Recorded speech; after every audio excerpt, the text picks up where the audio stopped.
morning, it's the Crafty Nana. Just showing you the bug I finished last night. A nice dragonfly. Sadly, actually you don't get the full beauty of these unless the light catches them, because there's a lot of mica powder from the eyeshadows in them that shines when you hit it. Anyway, today is a green sort of day to go with the bugs. I'm wearing my bug earrings, very, very green. And today I decided I would start by using some of the stone clay that I got in Taiwan. Very kindly, my friend Jess translated the instructions out of Chinese for me so that I could read what it said. And so I just made this morning a few little pots. They're just drying here. They're little tiny little pots, because what I want to do is I want to make some little cacti and succulents, and I want the little stone pots because that's the fashion at the moment, to have cacti and little stone pots. So I'm just going to leave them there to dry, get on with something else, and then when I'm ready they'll hopefully be done. So that's our first little thing out the way this morning, just leaving those to dry. Just little tiny odd little sort of cement like stone pots. So back to me being a bit of a crazy list lady. I wanted to try and get a few more of my bits crossed out. So I want to get a few more things that I've listed that I wanted to do done. So I've got this pile here I've been working on. I need to get them all done. I'm quite happy with the way she turned out. We did her belt and made her steampunk goggles, and they came out really quite well. Even painted up her little wristbands and things, and did her belt and touched up her shoes. And I want to get this pile out the way. I also completely went off track as usual and started another project which is not even on my list, but you know what I'm like, I can't help myself. So yeah, huge pile of stuff to do. We'll see how we get on.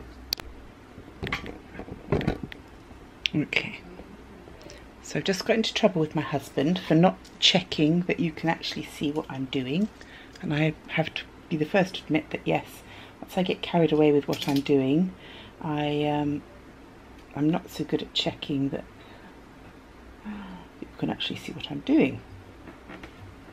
So now what I'm doing is I'm scoring. These are the little packets of stretchers that come in the back of the picture frames when you buy a canvas. I find them terribly useful for all sorts of things, none of which have anything to do with stretching picture frames, but they're just a useful size and a useful shape. Now I've just sanded down quickly the edges of these because they're a little bit rough. It only takes 2 seconds. Just give them a little rub so they're nice and smooth. Bearing in mind that the person that plays with this most is a little kid of 8 years old, so I don't want to end up with her getting splinters or anything like that. So what I'm doing is I'm just scoring this with my trusty blade, trying not to cut my fingers off because I am quite capable of doing that. Once I feel that I've actually gone through enough, I'm going to try snapping it. There we go. And then again, I just take this edge, smooth it off. Now then we have a shelf rest. Okay, so this will be what holds the shelf up on the wall. So obviously we need 2. I see so many people, they just go, what? And then you see it done. So I'm going to, there's the magic thing where they're now all done. So these are going to be the supports for this one. This one is going to have these supports. Now I'm just heating up the hot glue gun, and I'm then going to stick all these together. Then it'll be just a matter of painting them, and then I'm going to finish making the things to put on them. Now, in one of the Pinterest things, I saw lots of little shampoo bottles and things made out of these stick handles. So in other words, one section would be one bottle, another section would be another bottle.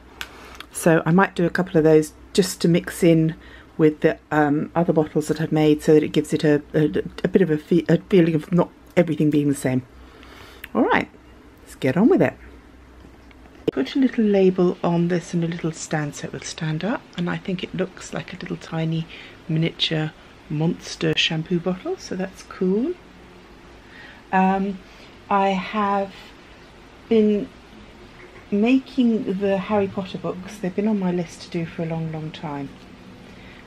So I wanted to put padding in them so they were nice and thick, and for that I have cut up this big sheet of foam that came as a packaging, and I've just been taking slices out of it to make the books. And then I've been covering them, because I think paper would be too difficult to get a nice crease and soft fold. I've been covering them with napkin and white glue, just to fill them up, and I just need them to dry now, and then I can smooth them down once they're dry. So what I'm trying to do is get the whole set done. So at the moment I've got 1 and 2, and then I've got all of these. Now I just printed these out onto glossy photo paper and creased them with the scissors, and then cut the interiors to fit.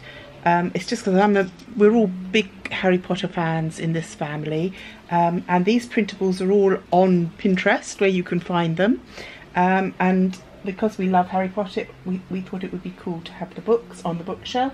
So that's what I've been meaning to get this done for a while, so that's a start. So we'll get a few more of those done and then pile them onto the bookshelf. At some point in time I've been making this gadget. I don't quite know how it's going or where it's going, but this is for Rebecca's bookshop, and this is where I thought somehow these little lights could be used on this gadget. We need some more cogs on it. It needs painting. I just saw this egg time and I just thought it would make a brilliant device. And I wanted the light bulb on the top. So I will carry on making all these little bits and pieces. With these, the easiest way to score these is to use a metal edged ruler and a pair of scissors, but don't use the sharp edge, because you're just literally wanting to score the card so it will fold. So you just line it up to the edge of the book spine. Run your scissor down it. Same the other side.